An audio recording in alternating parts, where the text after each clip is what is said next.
大家好，我是大王，我是小王。2024年，一位中国的网友在新加坡非法打工被捕，最终他被判入狱、罚款，还执行了4下鞭刑。你没听错啊，这发生在21世纪的信息时代的新加坡。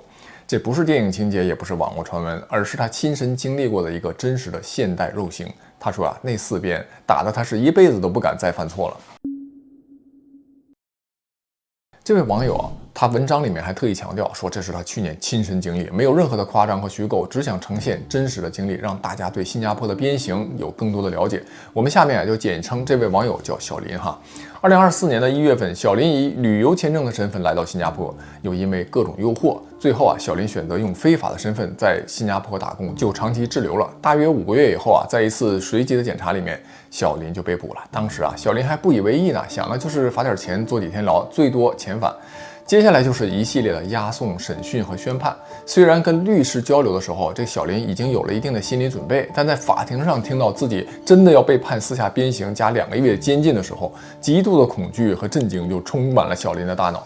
鞭刑啊，他只在新闻里听过，这个与时代极具违和感的惩罚方式啊，小林一直都不知道怎么面对才好。在进入了樟宜监狱之后，小林就被分配到了一个4人间，牢房里啊有中国人和马来人。条件没有小林之前想的那么艰苦哈，但狱友的描述让小林每天都沉浸在对鞭刑的恐惧之中。小林他没有被提前告知鞭刑的日期，他能做的只是煎熬和等待哈。期间他就看到了一个马来狱友挨了5鞭，小林就看过他的屁股，就5条鞭痕清晰可见，每条鞭痕宽1.5厘米，横穿整个屁股，5鞭从上到下依次排列。他第一次看到的时候呢，他说那个震撼就无法言说。在入狱大约10几天之后，在一个周一，小林就被狱警叫出牢房了，就被带去另一栋大楼的一个大房间进行详细的体检。体检之后啊，小林就又被送回了牢房。但小林这时候心里已经明白了，自己要被挨鞭子了。再联想到以前狱友挨鞭子的那个惨状，小林开始就在夜里失眠了，满脑子都是被鞭刑的羞耻和痛苦。直到周四一大早，这2个狱警就来到了这个小林的牢房，小林瞬间这个心跳就加速了，祈祷这只是日常的一个巡检。但是当这个狱警喊出他的编号的时候，小林已经心如死灰啊，觉得这一天终于来了。小林就站起身，按照惯例戴上手铐和脚镣，带出了牢房。鞭刑的场所不在牢房所在这个大楼，小林就被带往地下通道，每经过一道大门都被命令要抱头蹲下。最后到达了另一栋大楼的4层，到了狱友口中令人闻风丧胆的鞭刑走廊。鞭刑走廊它是由5个房间组成，集合室、体检室、等候室、鞭刑室和医疗室。到达集合室的时候，已经有4、5个人在那儿等着了抱着头在那儿蹲在那儿。小林呢也被命令如此等候。等候了大概半个多小时之后房间里就已经有了10几个人了。鞭刑的流程就开始了。狱警先是分配给每个人一个小篮子，然后解开了每个人的这个手铐和脚镣，接下来就大声命令他们把全部的衣服裤子脱掉，折好，并放进自己的小篮子里面。从这一刻开始，一直到所有人的鞭刑结束，他们这10几个人一直都保持着这种坦诚相见这10几个男人在一个小屋子里面，他们也就充满了尴尬嘛，因为都坦诚相见了，身边那衣冠还有整齐的狱警在严肃的命令他们，就紧张又混杂着羞耻，就在每个人的心里面，这种心理就非常复杂。所有人就被命令都光着抱头蹲下，开始就一个一个被叫去体检室进行鞭刑前最后的一个体检那这鞭刑还不是想打就打的，还要体检，那要是身体不合格，那还没有鞭刑的资格了。对你假如说这个犯人原来的惩罚就是几下鞭刑，但是因为他有什么心脏病、脑溢血等一些有可能因为在鞭刑期间导致休克甚至更严重后果的，那不就升级成不可预料的那个更多的更大的惩罚了吗？这就违背初衷了嘛。所以小林他知道自己还算健康，但呢他多多少少还抱着一丝侥幸如果体检不通过的话，就可以免去鞭刑。轮到小林的时候小林就拿着他的小篮子被带到隔壁的体检室去了。这个体检室已经有3个光着的人了面对着3、4个医护人员和狱警，小林的心跳就再度加速了，在这个极度的恐惧的笼罩下就祈祷，不通过。结果在结束了包括质检的体检之后，小林被命令在体检结果单上按手印确认，就正式明确小林的身体可以接受鞭刑。非常遗憾在被带到了这个等候室之后小林就越来越紧张，心跳跳到了160下了都。继续等待自己被叫号哈。第一个犯人被带进去了，几分钟之后就传来啪的一声巨响，随之而来的就是几乎喊破喉咙的嘶吼，随后又传来了10几声的鞭声和哭声。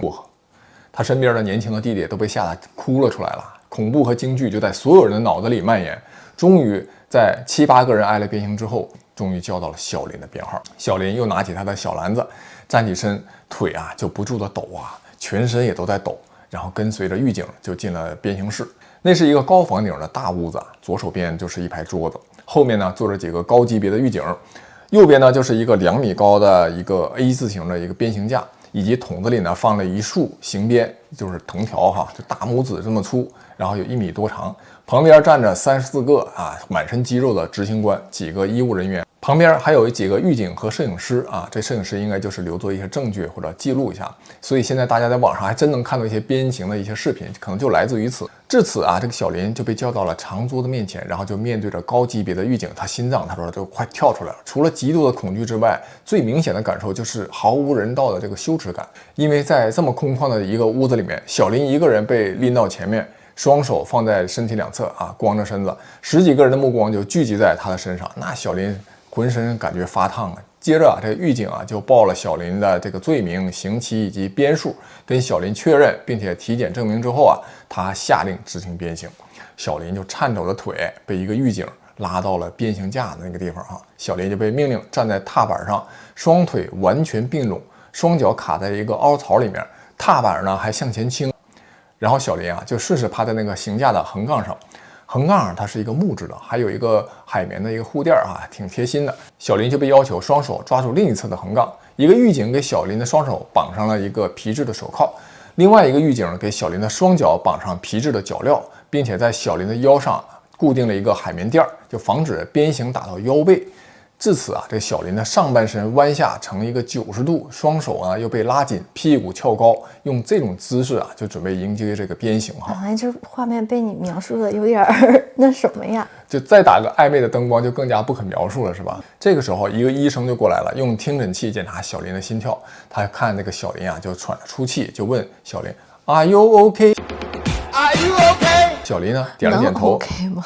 狱警一声令下，小林的呼吸愈加急促。听到刑警官先是挥舞了几下刑鞭，就划破空气，发出诱人的那种又可怕的声音。紧接着就看到这个刑警官啊，就小跑2步，啪！那不是声音啊，那是一股穿透全身的力量啊，像火药爆炸一样，在身体后方就炸开了。小林感觉啊，他不是在挨打，是在被切割。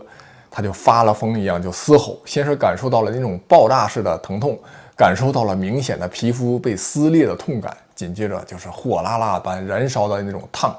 小林就没法忍受这种痛苦了，就没受过这罪啊，手脚就在手铐脚镣里面就开始挣扎。所以这为什么之前你看他用皮质的而不是用铁质的，是吧？那屁股呢就在颤抖和抖动，全身拼尽了力气想要挣脱这个刑架，但是啊于事无补。紧接着第2鞭就来了，是屁股靠下的位置，似乎啊就比第1鞭要更疼，这屁股就像被火烧了一样。第3鞭和第4鞭那是更不能忍受，藤条和之前的伤口因为有了重合嘛，撕心裂肺的疼痛从屁股就到大腿、后背乃至全身。小林已经没有力气叫了，脑袋往下就滴着汗，全力挣脱束缚，想全力挣脱这个束缚，但显然无济于事。第3鞭之后，小林就感觉到这个血从伤口流下来。第4鞭之后，感觉屁股被打得已经爆裂了，剧烈疼痛和嘶吼过后呢，也是心理上的一个解脱。小林最后终于被狱警解绑，被搀扶着走下了刑架，然后又被要求向鞭刑官道谢啊！这道谢是什么意思呢？被打了还要谢谢啊？因为在很多国家，这囚犯会对狱警啊和实施惩罚的公务人员怀恨在心，仇恨呢可能会继续循环。他不仅在接受了惩罚之后，他可能没有改造好，反而会增加更多的仇恨。所以在新加坡呀，这种感谢执行者的文化，某种程度上啊，也是对复仇心理的一种切割，就表示啊，你受罚了，事情结束了，我们互不欠债，回归社会可以重新做人了。这对罪犯来说也是一种心理暗示和一种解脱哈，目的就是让受刑者认清自己所犯的错，尊重法律，接受改正，完成从违法者到社会人的一个心理转变。此后啊，这个小林就被搀扶到了医疗室，趴在床上，感觉这个屁股啊就肿起来有2倍高。医生用棉花帮小林就开始上药，每次触碰那都是火辣辣的疼啊。小林知道啊，算是熬过了这次鞭刑了。小林被带回牢房之后啊，这此后的1周多，这小林就没有穿过裤子，就是为了让伤口快点愈合。他整天就趴在床上，微微动一下，这屁股啊就剧烈的疼，也是没有办法坐下或者躺下的哈。夜里更是疼痛，他好几天都没有办法入睡。上厕所那更困难了，好不容易长好的伤口，那轻微一动就会被撕裂。大约2周之后，他的屁股才完全结痂，小林他就可以开始坐呀躺。直到小林出狱，甚至几个月之后，他久坐呀都会导致疼痛。鞭刑给小林带来的极端的痛苦和羞耻，到现在这个屁股上的鞭痕，他还说他都依稀可见。他希望把这段经历啊就记录下来，供大家参考，对不法行为和鞭刑都产生一种敬畏。讲到这儿啊，大家紧绷的心理先缓一缓哈。这些细节的确让之前只听说过鞭刑，就包括我啊没有体会过的人，就基本上原本可能对鞭刑抱着一个好像无所谓的态度。但我想这个听完之后都会对鞭刑产生敬畏。那接下来我们就来看看这个鞭刑制度本身它到底是怎么一回事。先提醒大家一下啊，在新加坡，鞭刑对以下罪行是强制性的：抢劫、破门、行窃、强奸、走私或贩卖毒品、非法贷款、破坏公物、敲诈勒索以及签证过期、非法滞留超过90天啊！破坏公物都要，这有点太狠了。新加坡的法律有2个关键词，就是极致清明和零容忍。政府相信啊，只要规则定得够死，惩罚够狠，社会自然会干净利落。所以在新加坡，你不能随地吐痰，不能乱扔垃圾，更不能非法打工、非法滞留或者搞任何的擦边球。一旦触法，惩罚不仅迅速，而且毫不留情。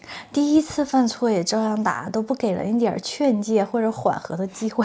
是在人家新加坡的司法观念里，法律不是教你改正的老师，而是用来吓住你的一道雷。而如果你是外国人，这道雷劈下来的时候，甚至都没有一点迟疑。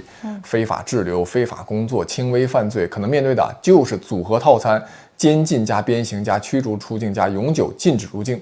法院几乎没有酌情空间，没有什么念你是第一次，也没有什么特殊情况通融哈。那说白了，这种就是有点铁面无私到冷酷无情嘛。但是这样真的好吗？那你看人权和秩序嘛，那哪个更重要啊？在新加坡看来，集体安全优于个人权利，所以新加坡虽然跟西方连接得非常紧密，但也被认为是一个威权社会啊。他们的逻辑是啊，如果一个制度真的能让犯罪率下降，社会更安全，那么多一点痛，也许就是值得的哈。可是换个角度看，那你说它到底是法律还是冷兵器啊？好问题啊！那这场争论其实从来没有停止过。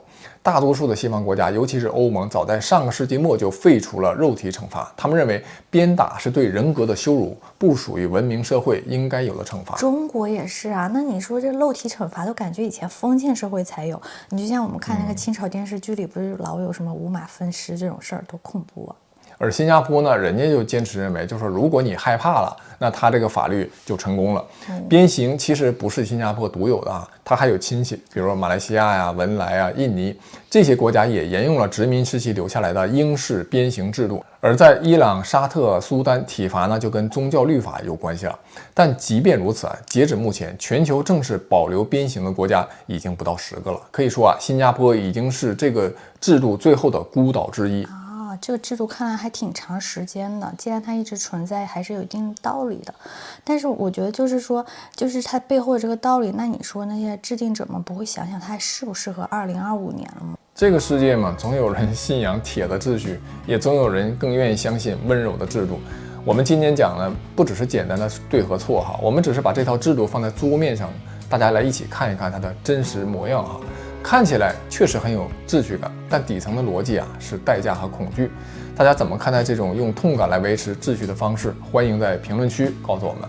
说到这儿，我就想起我有个大学同学嘛，原来他是北京的一个土著啊。大学毕业之后，他跑到新加坡去生活居住了。有些人对他从一个大北京跑到那么弹丸之地的新加坡表示很不理解。在做这期节目之前，我还跟他视频了一下，问了他一下对鞭刑的体会和理解。他的原话是：这就是为什么新加坡是世界上最安全的国家之一。本期就讲完了，感谢收看，下期再见。